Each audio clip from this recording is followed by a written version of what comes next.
Hey y'all, it's another week. We're back at backstage at Bluebird, as always. I'm Johnny Ellis, and with me, as always, is Andrew Jones. Howdy, fellas. You look like a fine bunch of ramblers walking in up here. And we're here this week. I don't know how to respond to that. For the sarsaparilla. We're here this week talking about Nashville Season 1, Episode 7, Lovesick Blues. Now, I'm going to guess this week. Go on, have a guess. Lovesick Blues, it's a title of autobiography or memoir, if you will, by a popular poet from the Renaissance era. So close. Yeah? And yet also so far. Romantics. It's a romantics. It's the title of a show tune written by Cliff Friend and Irving Miles.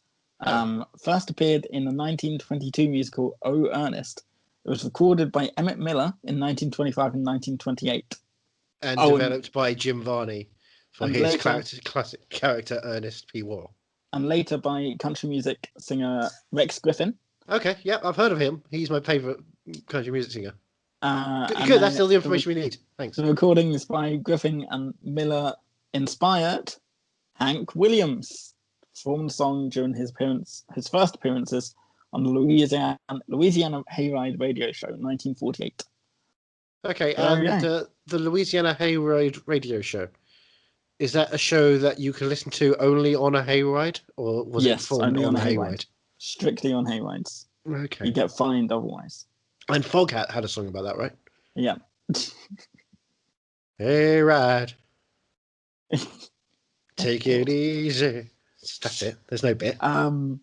It's mainly known as a Hank Williams song.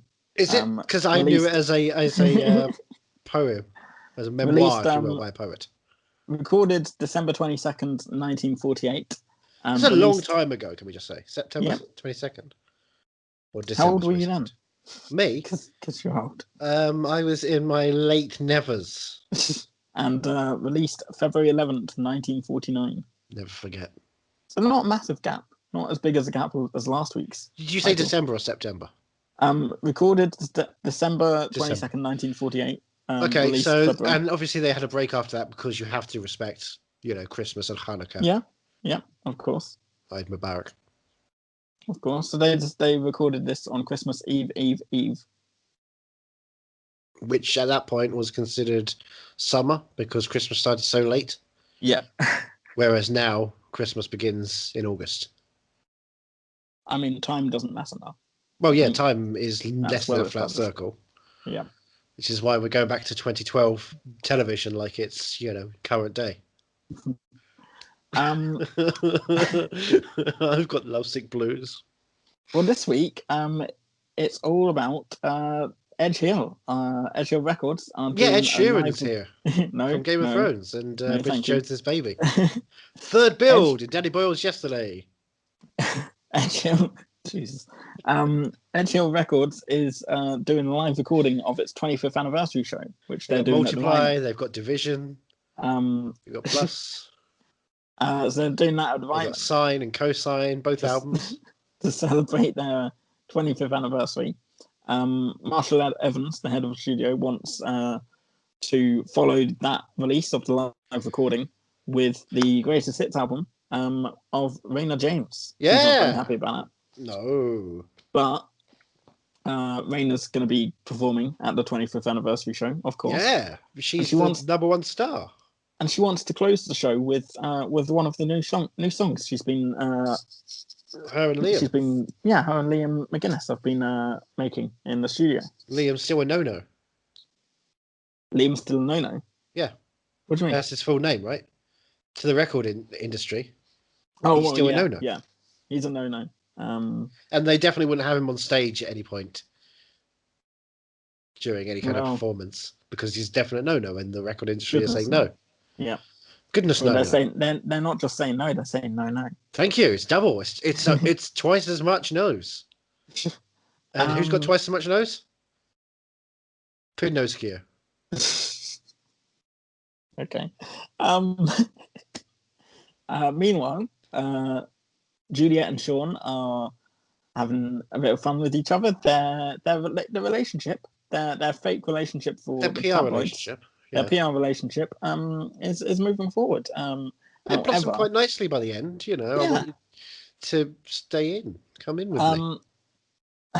it's I mean, it's worked out for Juliet. Her negative press has kind of gone down. Yeah, because people didn't understand what it means to not have to destroy a bottle of nail polish. I can't believe you're still defending her. I'm not defending her. It's just what's right. So her negative press has gone down, but Goodness for that. That's it. That's the story over. But Sean's negative press is going up. What? No. Last week they were hashtagging that they were pro football. Yeah, but the pro football fans are now saying that him being with Juliet has affected his gameplay. That's why he's missed a few passes in the last few games. And okay, even the tabloid. I've seen 10 episodes now of Ted Lasso, and I don't think having a woman affects anyone's play. I don't think that's the problem at all. Well, according to that show. That's what the fans and the press are saying. The press are calling Juliet country kryptonite with a C. Kryptonite with a C. That annoys me.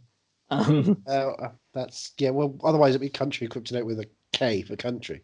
Yeah, that just seems like you're one step off country kryptonite character, and then the triple K, and no one's wanted that with country music because that is a precedent you cannot rip away from. Yeah, that's true. Can I just say, there is a way we can handle this football situation though. Okay. Is if Juliet calls up Raina James, and she can call up her real husband, Coach Taylor, and he can help Sean out. Raina James's real husband is Coach Taylor. Friday Night Lights. Oh, I've never seen Friday Night Lights. Get Kyle Chandler in this show. Let's have him coach some people. Yeah. But there's no time really to dwell on it because Marshall Evans wants to see Juliet personally. I mean, we all want to see Juliet personally. She's got to go see Marshall Evans. Don't know if you ask Chris O'Dowd, he wants to see Juliet naked. But Juliet is playing at Ryman for the anniversary show, of course. She's invited Sean along. So. Well, should Juliet be playing? She's only been in this industry for 3 years. That seems like a big thing to do. Multi-platinum. How many? 2. Twice. She's got multi-platinum twice. We're skipping ahead here. I'm just stating that's just ridiculous. I'm skipping ahead to the details, the facts and the figures that matter. Sorry, that's the guy who is adamantly spreading the fake news that Juliet simply wanted to was planning to. I read it on 8chan. I read it on 8chan. Right. Okay. Barnes and On told me. Well, now we're at the Tequila Cowboy, which is on Main Street, I believe. Tequila Cowboy seems like a terrible name. Yeah, that's true. Well, Avery's there. He's got his first big gig thanks to sleeping with Marilyn. Right. Yeah, Marilyn Rhodes. Don't want to talk about Avery. Oh, all right. Let's not talk about Avery. But let's ignore Avery exists in this whole episode because. But I know how much you love your Nashville geography. Yes, I do. Thank you. This is what I want to get to. So we're at the Tequila Cowboy. We're with a character who, at the moment, we will not name. But let's say this character walked from his house. Let's call him. Let's call him one of my favourite characters from The Wire. Let's call him Avon Barksdale. Well, let's say he walks from his house where he is living on his own at the moment due to reasons. Okay. It's a 29-minute walk. You know, if you want to call him Kermit because he's a total muppet, that's fine. No, I like Kermit. Yeah, I know, but could you imagine if Kermit? No, do you know what? I like Avery. Imagine if struggling. Kermit and Scooter got together romantically. How beautiful would that be? It's not. No, please. They could put each other's hands up each other's muppet holes. It's a 29-minute walk. It's a 6-minute drive. Okay. It's all right. So Uber prices. Right. You let's know get how to much you love your Uber prices. I now, and we're not. I'm talking... starting a precedent now. I'm never gonna stop. We're not talking surge pricing, are we? No. This is just standard, regular. I believe this is standard. Yeah. What time is it? So it's about So I checked around 9 o'clock in the morning. 9 o'clock in the morning on a pandemic day. Yeah, yeah, that's the thing. But we'll go by these places. That's all Yeah. I've got. I don't know how else I can do this. Okay. Hyperinflammation. So for sort of three prices, there's regular, medium, and high. There's tall, venti, and high. And grande. I mean, and the grande sits in the car with you in that one. Shits in the car with you. What the hell? Sits. I said sits. Oh, well, you've got like your F's are starting to sound like this. So be careful where you sit. Don't sit where you eat. It's $7.48, or $10.50, or $19.68. What do you get with the $10 upgrade there? I think that's personal, and then the $19 upgrade is like comfort. The $7 is maybe the what do you call it? Pool. Pool, yeah, Uber pool. Which I wouldn't do because the virus. Yeah. So probably spend $3 extra and perform live entertainment to people whilst not getting sick on the way there or the way back, but probably during. Or just have a nice little 30-minute walk, 29-minute walk. You don't know you're going to bump into. True. Well, this Tequila Cowboy seats 500 people, which beats the 50 people that they usually play for. Where do they usually play? Sorry, in the dive bars. In the dive bars? Yeah. Oh, I miss dive bars so much. So Marilyn Rhodes is getting ready to meet Dominic or Domino Wells. He's the president of Cascade High Records. They're very big in Atlanta. Right. And things are moving up for Avery and his band, but he doesn't seem very excited because it feels weird without Scarlett. Now, what's his band name? Is it something cool like the Lumineers? I think it's the Avery Barclay Band, isn't it? Oh, that's very inventive. Yeah. But work for Dave Matthews, work for Steve Miller. Yeah. And then Avon Barksdale. It feels weird without Scarlett though, because she's been to all the gigs at the dive bars. It feels she's weird. She's there all the time. Yeah, she's the most positive person. But Marilyn says, "Well, just put her on the guest list. You know, if you want the prize, you got to keep your eyes on it." So now Juliet is at I was going to say studio, not studio. She's at the record label. Yeah, waiting to meet Marshall Evans in a red dress. Yep. There's a lot of costume changes in this episode. He's been keeping her waiting, but he finally turns up and he tells her there's been a few changes to the Ryman lineup. He grabs her shoulder. It's really awkward. I think he's a very touchy-feely kind of person. I don't like him. Yeah. Well, she's only singing one song now, even though she's gone multi-platinum twice in the past 3 years. But you know, the music community and the public's perception is that she's widely successful. She cuts in, but so we never know she's what she is, what the public and the music community view her as. I don't think they view her very highly because she's stealing fucking nail polish. She put it in a place where it would not be damaged.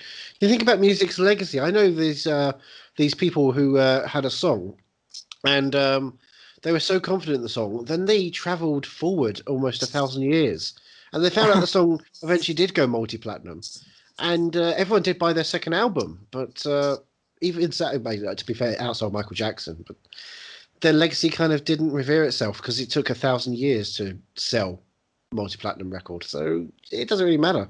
Wow. They were kind of busted at that point. I thought you were talking about Bill and Ted. It was an excellent adventure, let's face it. Yeah. Well, yeah, she's only got Juliet's only got one song to sing now.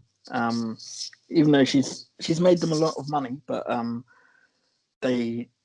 she says she's not an investment. She's a human being. She's not a number. It was strange how she then, was chased by a giant bull. Yeah. Out of Nashville. Well, she's still going to close the show. She's going to be the big closer, but she's going to do it with Raina James. Yeah, and an artist who's viewed with tremendous. An artist who's viewed with tremendous respect, but not by Juliet, I don't think. Wait, you're saying Juliet Barnes and Raina James, two of the most prominent female country performing artists in Nashville, Tennessee, aren't best friends? No, not yet. Oh, I like where this is going. I like friendship. Um, According to some of the people I know best, friendship is magic. um, well, that evening, Yeah. Raina is getting ready for movie night with the kids. Yeah, she's got popcorn in the Teddy has turned microwave, up. which is definitely being burnt properly because when she opens it up, there's steam that doesn't come out and she can touch it with her hands. Classic popcorn situation. And the kids are wondering, should we watch a chick flick or an action or a sci-fi? Yep, comedy, sci-fi, action, or chick flick as Oh, well. you wrote them all down. Thank you. Oh yeah, yeah. And it's I do my 2012, notes but it properly. could be anything from the archives as well because they could be watching Could be. Netflix. Could be. What flavour popcorn do you think they've got? I'm just It was wondering that. blue. I think it might be lightly salted. I don't think they're going to go for that sweet stuff. Are you a salt or sweet popcorn? I kind of like both, but they're sweet inherently. I've got a sweet tooth, which has been detrimental. Yeah. But I do like a touch of salt to it as well to have like a whiplash effect.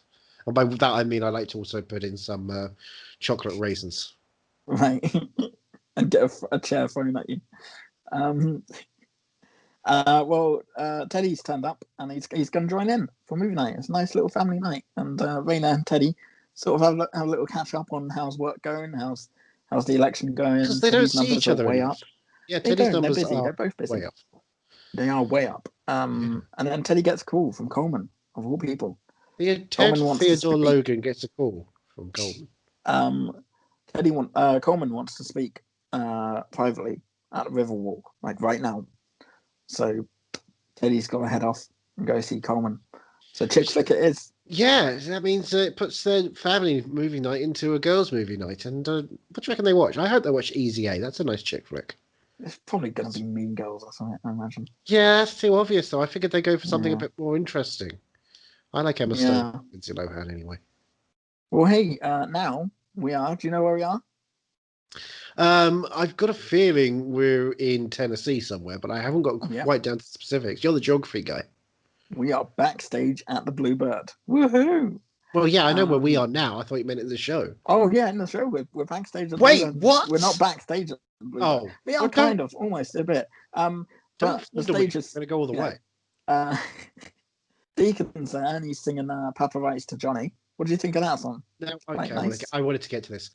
This is brilliant. This is really the country I like. Oh. Melancholy and sad, but also wistful and full of elegance. And it's got the name of your favourite person in it as well. Chippy. No, Johnny. Thank you. I also like, Men at Work's classic song "Be Good, Johnny," because I think it's a rousing support in the bad boy who does bad things all the time and should just chill out, bro. And I feel like that's a resonant anthem for a certain person. Hint, hint. Well, Gunner's worried about Scarlett. She's serving. She's working. She's waitressing, but she looks sad. She never realised how sad her uncle's songs were before. She's crying at some point. I feel like I see a tear. Well, she's going through a breakup. I know she's going through things, but I didn't think she'd actually have like a tear. I thought she'd just be that kind of stoic sad, that stone broken. She has feelings, okay. Yeah, but I thought she shattered as opposed to able to cry. I've not been able to cry for a decade. But she remembers. Not as Avery and Scarlett put up. She's never missed one of Avery's shows before. No, Avery Barksdale's always been her top priority. She says to Gunnar, "What if I've made a huge mistake in breaking up with Avery?" Gunnar says, "Well, you should write a song about it." No, we do skip over the fact that Gunnar leaves someone to walk over to hang out with Scooter at this point. Yes, he does leave his current girlfriend. No, not current girlfriend, yogurt girlfriend. The different yogurt girlfriend. Yogurt girlfriend. Haley's sitting there having a nice glass of, I assume, yogurt-based alcohol. Yeah. Watching Deacon perform a beautiful song, and he just walks away from her. But he goes back to her after he's checked in on after he's checked in if he can give her a touchy feely. And they're both sort of concerned about Scarlett, and she says, how'd it go? And he's like, not too well, and she's like, okay, leave it to me. Yeah, I agree. Haley's, a concerned good friend. Yeah, I think Haley's really nice. I like Haley, and I don't like yogurt, so that's a huge step I had to make. Well, anyway, Teddy is now meeting Coleman In and this Coleman really, wants really, to. really nice lit area. It's really Yeah, dark. it's a really nice area, isn't it? It's like a Michael Mann scene going on. I loved it. I like hearing you say you loved it when it comes to Nashville. It's nice to hear. Yeah, Teddy's meeting Coleman, and Coleman says, Raina and her sister, whose name I forget, are like sisters to me. Tanya? Tanya, that was it. Thank you. They're like sisters to me. But he specifically leads with Tanya and Raina. Yeah, that's what I call. does. It's like, he sees Tanya as the first sister. That's really cool. I like that. Yeah. It brings the world out into the open. It's not just Raina's the most important person in the world because she's the star of the show. In Coleman's eyes, sisters are equal. Yeah. He grew up with them. And they're doing it for themselves. They are. We know that. But yeah, he sees them as sisters, but he doesn't see Lamar as a father. No. Because he sees them as a daddy. No! Damn it, you'd suck at me in.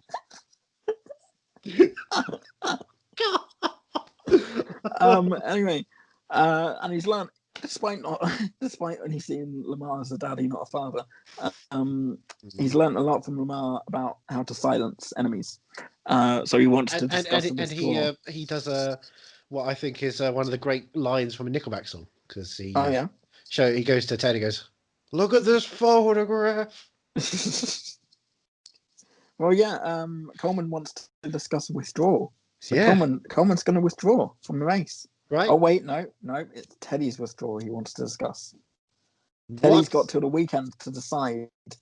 After that, these pictures he's got of Teddy and Peggy, photographs, not Maggie, as we said last week. Yes, we want to make Margaret Maggie. We got it wrong. Oh, that's why, because Peggy is short for Margaret, isn't it?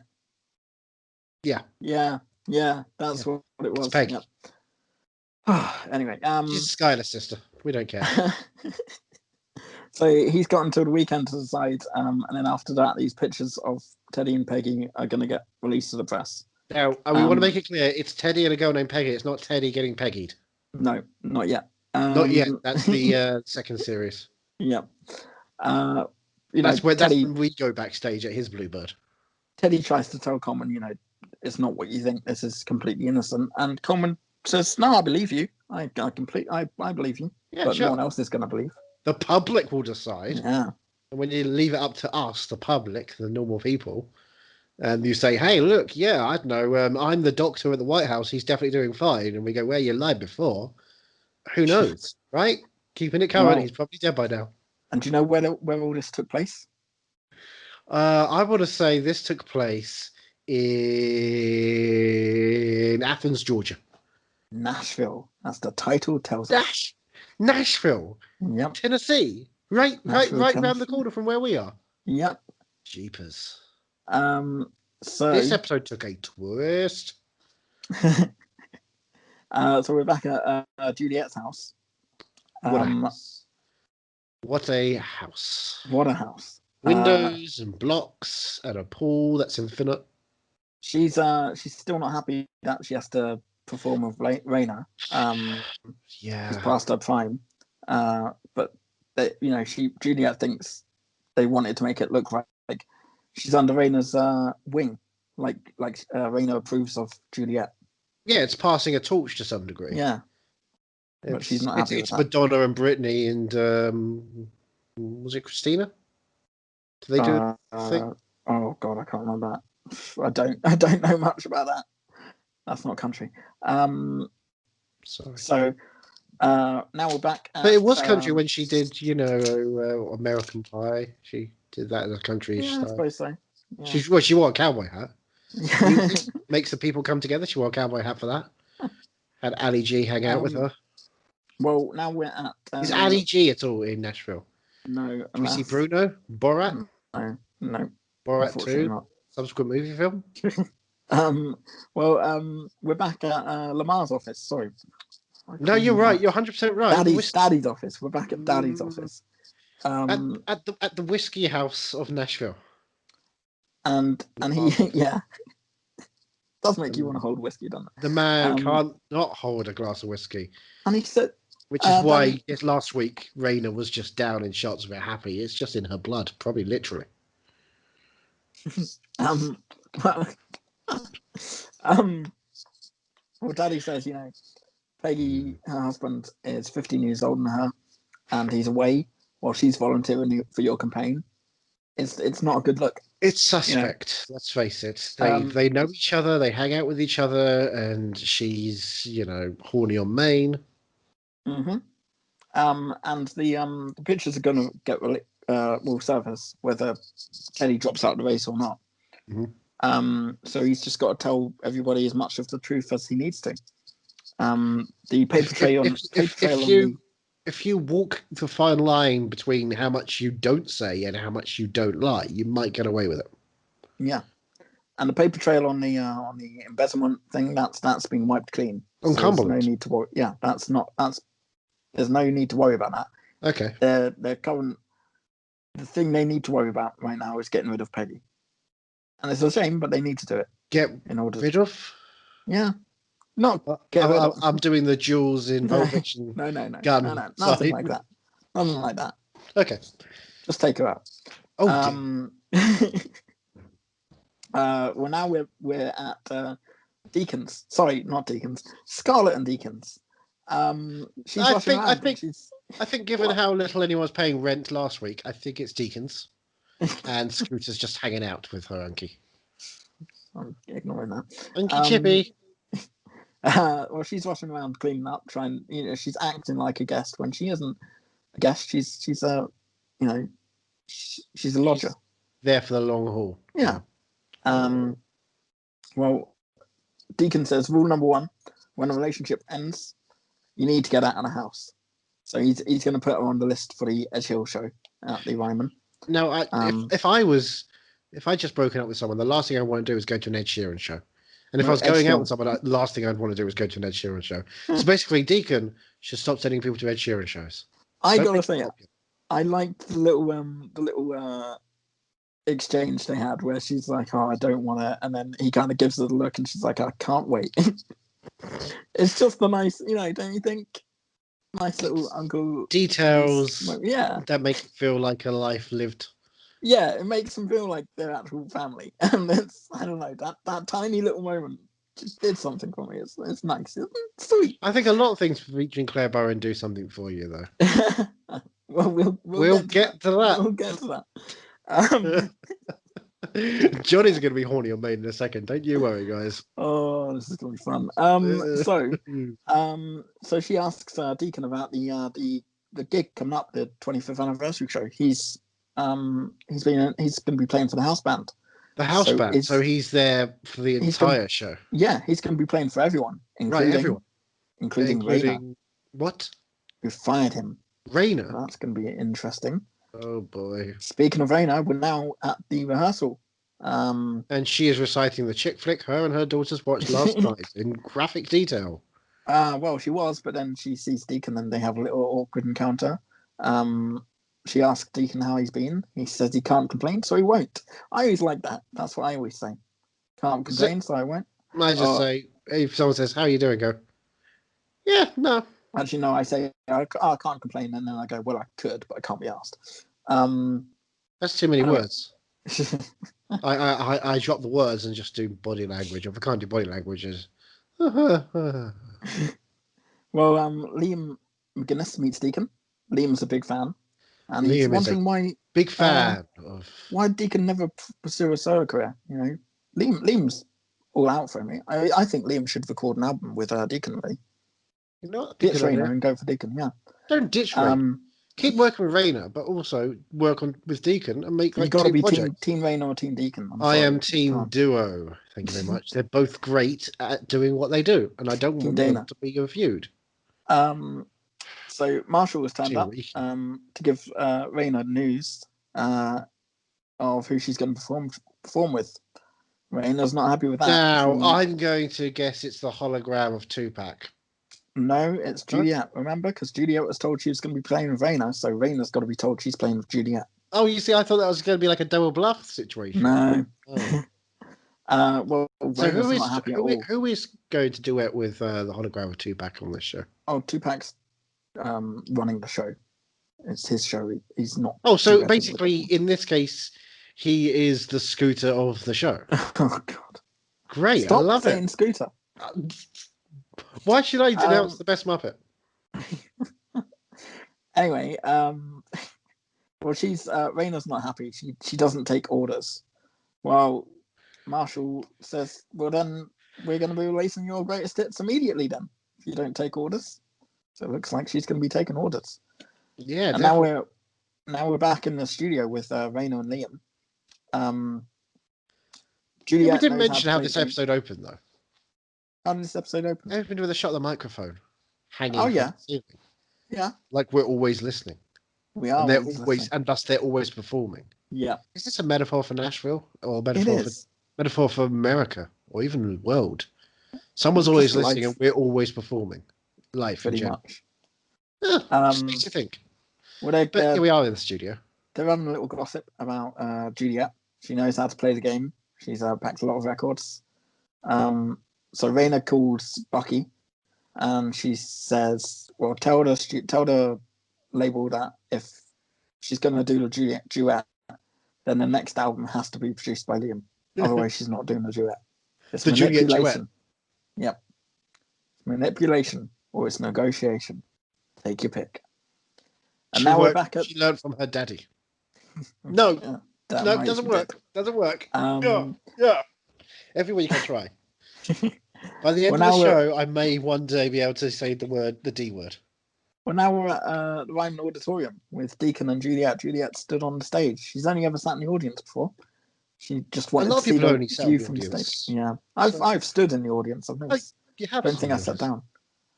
Yeah. What was it like? It was emotional. It was really weird. I didn't think it was going to be emotional. It was part of a tour for Nashville TV show, like the places they filmed, and the bus tour stopped at the Ryman, and they said we've only got like a certain 20 minutes or something, really quick. So we've got like sort of little tickets that get you in, but don't spend too long, and you could have spent like half a day there, or even longer. But I had to rush, and I was sort of kind of power walking through. Right. And I walked into the Ryman Auditorium, and it was like I'd hit a brick wall. As soon as I saw the stage, I just stopped, and I got proper teary-eyed. It's one of my favourite moments. Why did you have to rush? Because it was part of a tour, so like the bus was taking us around the city basically to all the places where Juliet's house was, and Deacon and Raina's house, and everyone's house. Everyone's houses where certain scenes were shot. So this was just one of the many places. So they said we've got a bit of time, but it's not like you're not exploring the thing properly because we've got to set off to go somewhere else.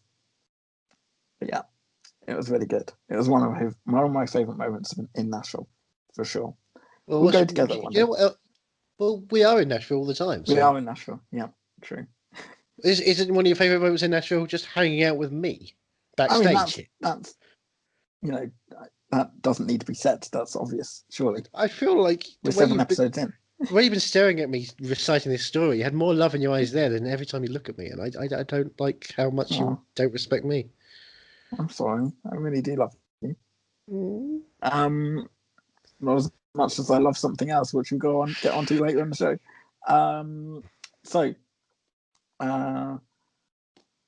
everyone thinks that Juliet is just a flash in the pan, but Deacon tells her, this is a place to prove him wrong with a duet with Raina James.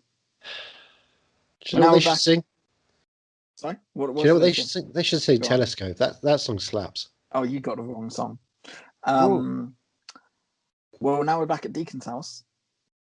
I believe you mentioned it was not just Deacon's house anymore, though. So. Yep, Deacon and Scarlett's house. Scooters. Sorry. Scarlett is sat outside and on the porch, and Haley turns up with some bags. And Scarlett says, "What are you doing?" And she said, Haley says, "The best way to get over someone is to get under someone. So let's get these clothes on you, and we're going out. They're going out clubbing, Nashville clubbing." Wouldn't you like to just hang out and sit on a porch? I would. That sound very comfortable. Yeah, it does. It does. She did look really comfortable, actually. There's a place where it's nice and warm enough to just do that. Yeah. And you've got to drive long enough that people walking past won't be able to notice you because they're walking past. As opposed to walking past, they're like, God, don't make eye contact. Oh, you're trying to have a conversation just because I'm here. Fuck. Well, now we're back at rehearsal. Juliet is meeting Liam for the first time. Juliet's willing to duet with Raina as long as they skip the part where they act like we like each other. And well, boy, she Raina just I walks can't off. remember Raina just laughs and walks off like, you do you, girl, and walks off. I can't remember. Here's a binder full of stuff, I guess. Yeah. You look through it. We won't have a conversation then. This cat is out. Well, Scarlett and Hayley now are out. They're out having a bit of fun. They're at Layla's. Now I know how much you love your Nashville geography. Johnny, every time you bring this up, I think it sounds like you're being sarcastic, but I scoot closer to the microphone every time. Well, I'm glad you do. So, to get to Layla's, it's a 32-minute walk. We're talking from scooters. Yeah. It's a 32-minute walk, so 3 minutes longer than to get to the first place I mentioned, Tequila Cowboy. It's an 8-minute drive. Okay. For the Uber. All right, here we go. The prices are $7.47, $10.66, or $21.02. Okay, now that's the upgrade between the pool and the solo doesn't seem too bad, and then the upgrade to the premium seems a little bit higher by comparison. Yeah, I don't like that. Premium must be really premium. Yeah, I'm guessing it's because it's a night venue type situation as opposed to a more classic, rock venue of a music venue of some kind. This is more like, oh, you got money to go out and have fun. Maybe you're gonna get way too drunk, so we're gonna make you pay extra. Wow, Scarlett feels strange. She can't feel her feet. She doesn't do this kind of thing. Can I just remind everyone to delete the Uber app? Yep. Right. Cool. Gunner's there. Oh God. And he's getting ready to meet Hayley and Scarlett, and he's there to help Scarlett, to help her have a nice time. Well, I hope he is as a good friend and writing partner. And a guy hits on Scarlett instantly and asks her for a dance, so they go off to dance. Yeah, that's nice. It is nice. She's already having fun, like barely 2 minutes in. She takes the shot and goes out to the dance floor. Takes a whiskey drink. Takes a vodka drink. Well, now we're at rehearsal. Well, Juliet and Raina are having a little bit of a fight. I thought they liked each other. Juliet is saying to Raina, "You should be happy I'm even here to expand your fan base." To which Raina says, "I thought we were here because your fans' parents don't want them looking up to a shoplifter." Because remember, Juliet is a shoplifter. I don't remember that. I remember when she accidentally forgot about nail polish she left in her purse so that it wouldn't You'll come around fall eventually. through. I think you're going to understand when you start shopping for nail polish. Well, Teddy, meanwhile, is calling Peggy. He's telling her she needs to tell Robert, her husband, what's happening. And you can at least you can say with all honesty, there's nothing romantic going on between us. And she's kind of says, "Yeah, I guess," reluctantly. And we're back at Layla's. Gunnar cannot stop looking over at Scarlett dancing with her new. He is hanging out with Hayley. Yeah, who is wonderful, wonderful, cool yogurt girl.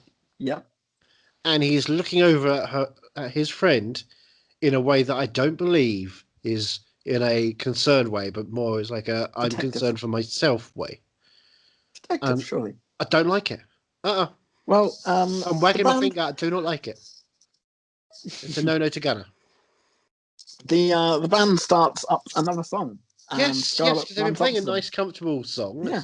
It's been loud, but and then they start playing something else, and I hear a noise, not from Scarlett, but from someone else here. His name is Johnny, and he literally goes, "Whoa!" This is hilarious. So Scarlett runs up to the stage, and she says, "Oh my God, I love this song." And they say, "Oh well, come on up here, pretty girl, and sing with us." And she's like, "Oh God, really? Okay, I'll come on up." And the song they sing is "Ring of Fire." WAP. Oh. Now, as soon as this happened, you started saying to me, "Oh God, all right, I see what's happened." And I said, I was confused. I said, "What's going on?" And he said, "Well, last week you ended the show basically saying, there were no songs this week, but just wait till next week, which is this week, because we've got a doozy." And when this happened, you're like, "Oh, okay, right. I see what he meant when he said that. I understand now." You also said I'd probably masturbate to this. I don't like this version. Johnny, I don't like it. This is everything that I think of you is this moment. I am not a fan of this version. In my notes, I've written, Scarlett loves Ring of Fire, gets invited on stage and sings/murders Ring of Fire. Whoa, this kitten's got claws. I'm sorry, it doesn't. I'm not a fan of it. It's the only, and I thought this was much further. I thought this was like season 2 or season 3. I didn't think this was happening so early. Did you binge the first season? I did. I did. Okay, so if you're watching it week to week, would this part be the moment where you go, "I think I'm not going to watch Nashville ever again now because of this"? Like when Glee did Beck's Loser, it was like, "Oh, you know what? Never again." No, I was still kind of intrigued, and I liked the original music, which we'll come to later. Because last week I said I had a little skip, and I was looking at this episode, and the reason I was looking at it was because when it came up as the next episode to watch, the still they had was the still from the end of this episode, and I was like, "Oh, is this the one where?" And I went to check, and I didn't spot this song. So I had no idea until I watched it about 2 hours before we started recording. It's got this scene in it as well. Part of my distaste for this song is that the lyrics she uses are not the lyrics of the song. Thank you. Oh, you did notice that, right? Yeah, because she gets on stage and she starts going, "I want to fuck you like an animal. No. I want to feel you from the inside." Do you know how does Ring of Fire go? Right. Sort of give me the sort of chorus bit. Love is a good flame. Oh, right. sorry. I fell into a burning ring of fire. Right. Went down, down, down. The flames grew higher. And it hurts me so much. Oh, no. Come on. Do it properly. What was the next line? The next line? Burns. Right. That ring of fire. It burns, that ring of fire. Right? That ring of fire. What does she sing? I don't know. She sings, and it burns, that ring of fire. Yes. I knew there's something wrong with it. Now, I know you're not as massive a fan of Walk the Line, but I know for a fact you've seen Walk the Line. Multiple times. In very full Now, months. Yes. Do you remember the scene in which June Carter is writing Walk the Line? June Carter Cash, the name of a dog? Yes. No. When June Carter is writing Walk the Line, she is... Now, I remember when she's writing Ring of Fire. Yeah. Ring of Fire, sorry. In the hit movie Ring of Fire. Sorry. I'm very mad right now. When she's writing Ring of Fire, she is she's going through the writing process. She's trying to find a song, and part of finding the song, at one point she says, "And it burns, and she's got the little harpsichord thing that she's strumming, and so that's not the song. She's working her way up to the song. That's a version of the song, but it's not the song. No. So why the fuck is Scarlett doing that on stage? It just bugs me. Do you reckon she's trying to take it back? Maybe, but I don't like it. No. So you're very wrong. And as soon as you were dead set on, oh God, you're so obsessed with this song. And I said, well, because I didn't hear that part at that point. I just I went silent to let it play out for you because I knew this is kind of your thing, and I was going like, not as good as I hoped it would be. Yeah. Now if Justin Timberlake got up on the stage and did that. That doesn't mean I don't still love Scarlett. I do still love Scarlett, but this is just not a fan. Not a fan. So when you watched this episode the first time round, did it hurt you? Would you say it burn? I'd say it hurt. Boom, boom, That's boom. another. Boom, boom, boom, boom, boom, boom, boom, boom. It sounds like the Twin Peaks theme. So, hey everybody, welcome to Twin Peaks. Why is Richard Kind doing Twin Peaks? I don't know. So Scarlett finishes murdering Ring of Fire. She comes off stage and she rushes over to hug the random guy that she's been dancing with, not Gunnar. Well, why would she hug Gunnar? They're just writing partners. Yeah, I know, but they're good friends. She could hug Haley, because it's like, thank you for letting me, insisting I go out. That was fun. But then she hugs this guy. It's like, oh, this is human contact, and it's something I haven't had for a while. Like all of us at this point. Yeah. Gunnar is looking angry.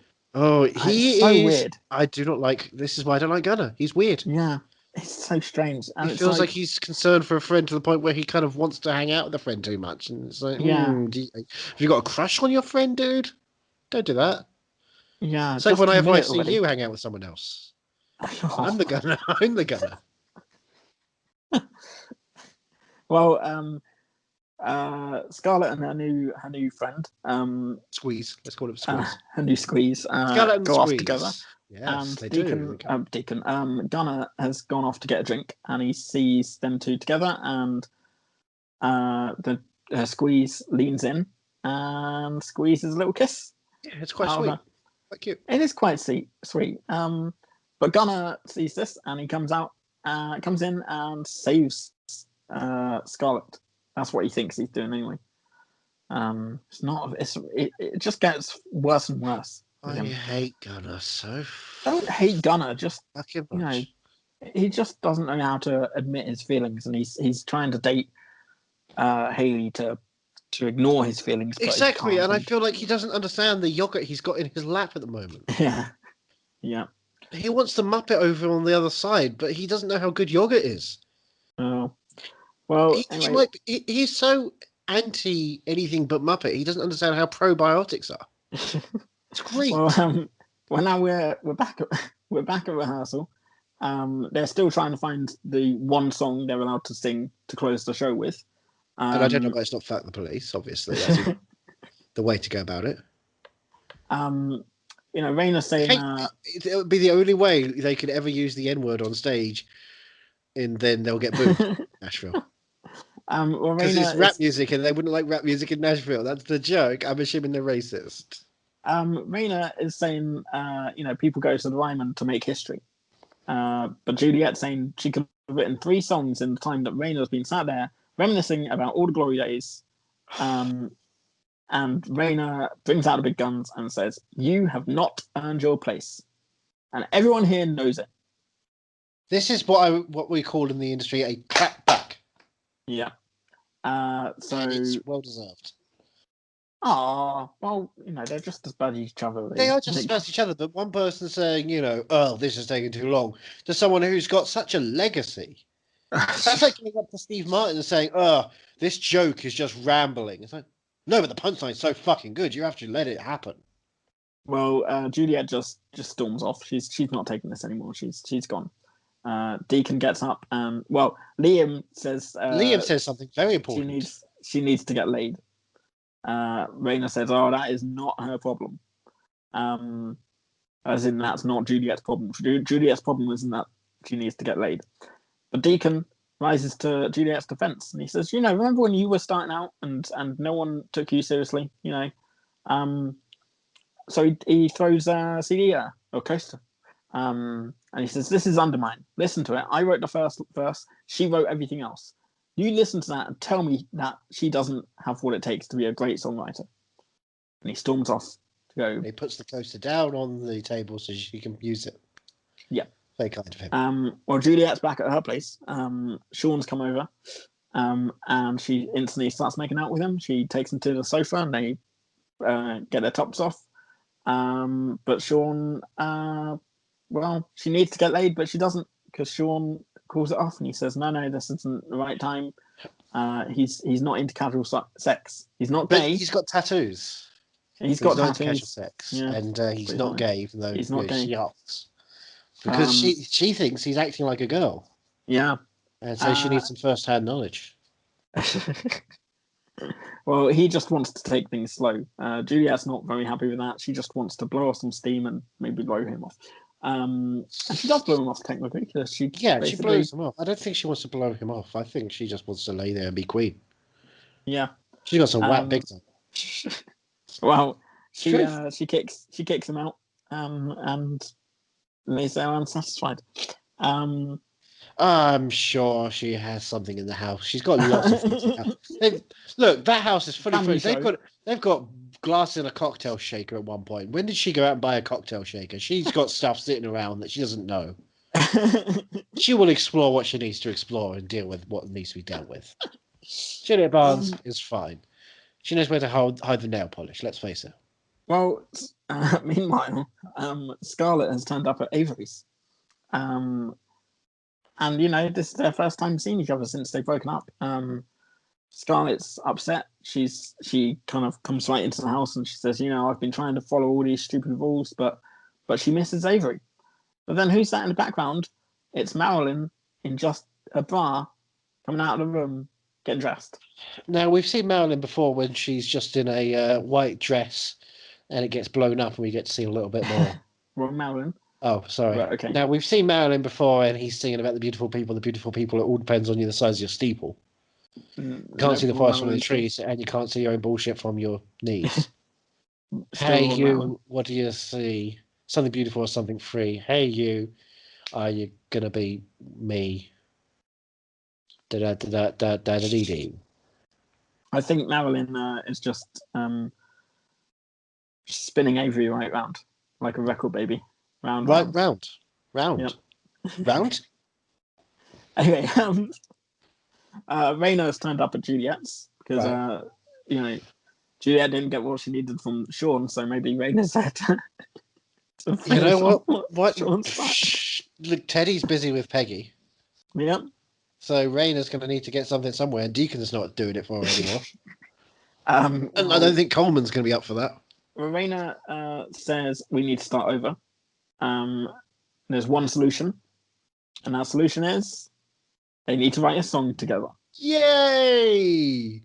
They're going to be creative and build something beautiful together. Isn't that wonderful? It is. You're going to drop your feud and you're fussing and you're feuding. And you're going to make something beautiful together for everybody, for the whole world. Well, meanwhile, Teddy and Lamar... Sorry, Lamar. Why do I keep saying Lamar? Because it's Daddy, the right thing to call him. You have no relationship with Lamar. And Daddy is saying, no. I wonder if Peggy is unstable, because we could use that. If she's having marriage problems, we could use that to explain her seeking counsel with you, Teddy. Raina doesn't know about the embezzlement. Daddy says we just need to keep feeding the voracious news cycle. Yeah. 24 hours, maybe. He's going to bring charges to Coleman. They were going to be dropped, but Daddy thought a phone call was needed. Coleman can fight it in court, but the election will be over by then. So, there's still a way to win this election. You just keep being dirty. We'll just scratch out that signature we did last week. It's about time for my arrival. We're back at Juliet's, and it's the next morning. Raina and Juliet are still writing. They're trying to figure out. They need to have a bridge in the song for starters. Juliet's wondering if the song is about Deacon for Raina. Not necessarily. For Juliet, it's about all of them. All of the deacons. So they swan into rehearsal. And they say, suit up, boys, we've got some work to do. It's time to rehearse this brand new song. Well, now it's showtime. It's the night of the Ryman show. Hold on a second. Are you Mr. Incredible? You just told us it's showtime. It is showtime. Avery is meeting Dominic Wells. Marilyn's telling Dominic that Avery is the future. Scarlett walks by and just gives him evils. Good. And Scarlett goes and stands next to Gunnar and says, "Are you available tomorrow?" Bad. And she says, "Thank you, because you changed my life that night." And also, Bluebird. she wants to talk about Dido. And she says, "If I'm going to lose someone, I'm glad it's not you, Deacon." Not Deacon, Gunnar. Why do I keep getting Deacon and Gunnar mixed up? I don't know, because if their relationship is going to go the way I fear it's going to go, that's going to be a heck of a problem if you get those two names confused a lot. Or weirdly fetishistic if you're into that kind of thing. I hope you're not. What, you don't think Deacon and Scarlett can be writing partners as well? I don't think they can be writing partners. Well, we're in Juliet's dressing room. Can we just stop for a moment and say Gunnar doesn't deserve all of that stuff? Gunnar doesn't deserve all of what stuff? He needs a slap in the face for trying to break up. Yeah. The other day. And I think Hayley needs to step on him a little bit unless he's into that. And then she has to not step on him to show him how important it is. I don't think that relationship with Hayley's going to last much longer. You I think the yogurt's it's running going to out. curdle? Yeah. We're in Juliet's dressing room, and she's reminiscing. It only took her 3 years to get to the Ryman Auditorium. She should be proud of herself. Juliet Barnes has to remember her whole life before she goes on stage. Yes. Well, Sean turns up and he's got some pink roses for her, and he says Sean's so nice. He would like nothing more than to make love with her. Too little, too late. But he respects any woman too much to do that outside the confines of marriage. That's the way it goes problematic. It's old-fashioned. That's the thing. He calls it old-fashioned. Now, when do we start talking about monogamy and marriage as an institution in human history? Well, that's what I was thinking last week with the whole Avery Scarlett thing. If they were in an open relationship, it would be fine. Yeah. Yeah. The Romans did it. Open relationships weren't big back in 2012, I suppose. Yeah, but they were big back in biblical times. They just didn't write about it that much because, you know, they wanted to send a message back in the stupid, prudish times when they were translating the Bible. Well, that's what it was. That's what it was. The Bible is not the Bible as we know it. The Bible is stories based on stories, based on stories, based on stories through different prisms at different times. So I think that Sean? Yeah, sure. His old-fashioned mindset is a prudish mindset from the Middle Ages. Yeah. Rather than truth to humanity, and they should just get down to boning. Yeah. Well, he is a problematic person. Juliet is cool, fine, and doesn't shoplift. Well, he is willing to play it any way she wants, including leaving her alone if that's what she wants. No, but what she wants is to ride, and you should just give it over. He just wants to get to know Juliet better. But Juliet says, you know, if you do that, you won't like me very much. And Sean says too late. Better than a little death. Well, Sean says it's too late. He already knows her better. I don't know. It was very strange. Come in to know me better, man, she said. Marshall Evans is kicking off the show. He's thanking everyone for coming. And he's starting the show off. There is no social distancing at this event. Nope. It is all seats are filled. It's a strange, like the Bible. It is translated into our times. It looks confusing. Yes. Raina is in her dressing room. Teddy looks like he's got the weight of the world on his shoulders, but you know he said we'll talk about that later. Meanwhile, Buddy Miller is finishing playing Midnight and Lonesome on stage at the Ryman. And we get to the song. Here we go. The end of the episode where Juliet and Raina sing together the wrong song.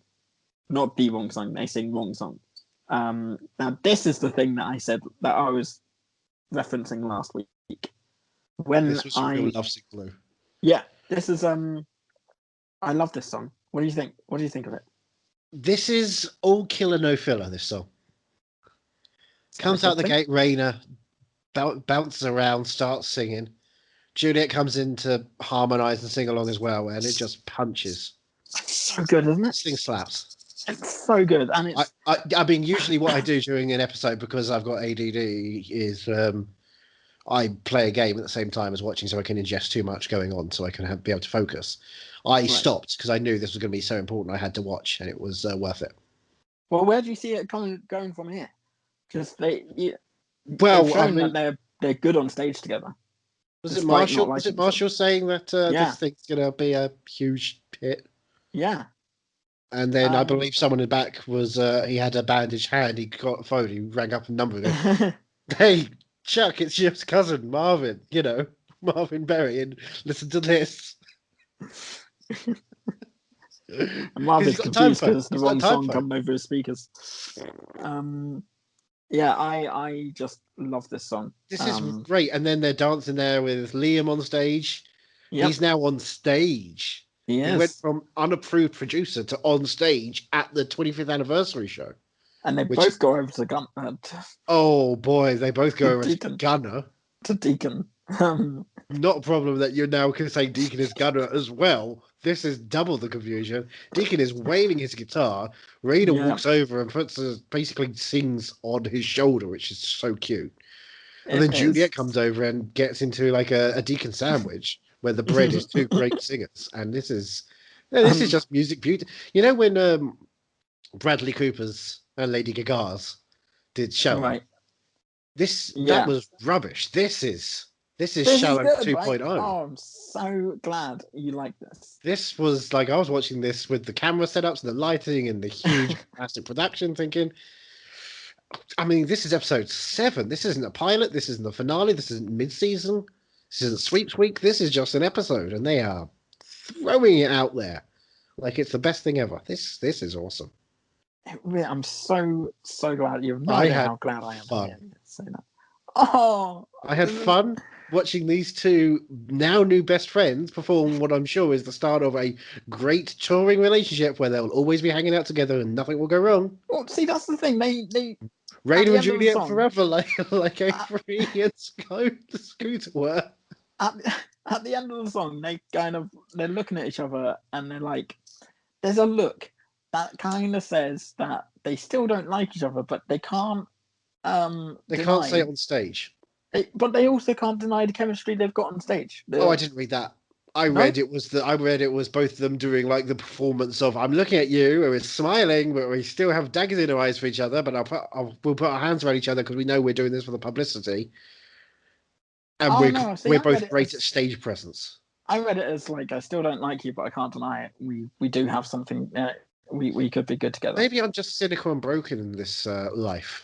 Maybe I'd like to believe they have respect for each other now because it's a great song.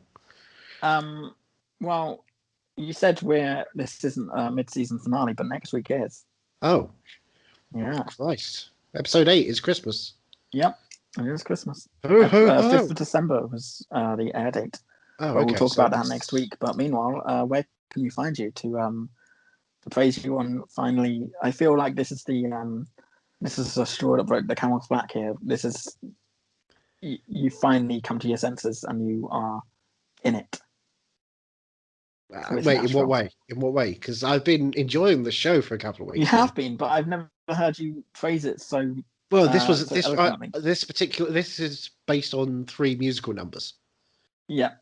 One of them, but which still, we talked about in a way that was negative, but at the same time, I talked about it, but you seem to be fine with it. Well, no, I wasn't a big fan of it. Yeah. I like this. I mean, it's a great song. Like Scooter, I was like, yeah, it's a great song. Why did you do that? Why did she couldn't even pretend to do the voice. Yeah. I don't do the voice. That's my impression. So where can you find you to? Oh, I'm on Twitter at Ethan Runt. That's the only thing I'm ever doing anymore.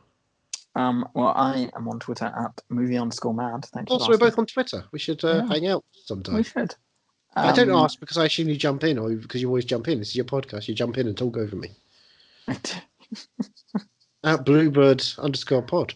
At Bluebird_pod is our podcast. This is the Twitter handle of our podcast where you can hang out and read what we're up to. Usually it's probably just whatever Johnny's thought about country music these days because he likes country music. I do like country music. Yeah. One of the few times I actually tweeted something recently was in memory of W.S. Holland, who passed away. He was the drummer for Johnny Cash. I think anyone listening and anyone on this podcast knows. Yeah. WC That's true. worse. Yeah. That's me. Well, I'm trying to remember our other stuff. Is it Bluebird Pod at hotmail.com? I believe it is. Is it simple as that? Yes, Bluebird. Yep, bluebirdpod at hotmail.com. Email us. Tell us what you think. Bluebird Pod is our Instagram. And on Facebook, you can find us under facebook.com/bluebirdpod. Yep, pretty easy. I mean, we're effective across all boards of communication. Listen. Apart from Twitter. Love. Talk. Rate, review, subscribe, share, tweet, Insta, Facebook, Spotify, everything, all the things. Come, hang. Come backstage. Stay backstage. Leave backstage. It's our backstage. Don't stay backstage. We've only got 2 beds here. We do. But we only ever shared it once. You and I over the same bit. Well, that was Lovesick Blues. Join us next week where we discuss episode 8. The mid-season finale of season 1. I bet it's got no brackets in. I bet it just says, Daddy's home. There's no brackets. It says not the movie. Further parentheses going, that comes out in a couple of years' time. You'll understand this. It's a future episode. Close parentheses. It's ahead of its time. You know what? If you can say anything about Nashville, it is ahead of its time. Do you want to know the title, or should I leave it till next week? Oh, leave it. Let me linger. Leave it. Okay. This has been a Podnose Network podcast. Executive produced by George Grimwood. Good guy. Come listen to other Podnose podcasts that are out now. Yeah? Yep. I think we have to say that at the end these days. Yeah. I could record something and put it at the end, but I could just say that, which feels natural. I'm just looking ahead to see if there's any parentheses episodes coming up. Don't ruin the possibility that there might not be. I don't want to know that. I'm not ruining anything. I'm just saying I'm having a look to see how many there are. Well, I'm just going to stay backstage for a while and stare at a wall. If you want to go front of house and see what's going on over there, there's some noise. Yeah, I suppose so. Do you want a drink? Yeah, let's get me some yogurt shots. Yogurt shots. Coming right up.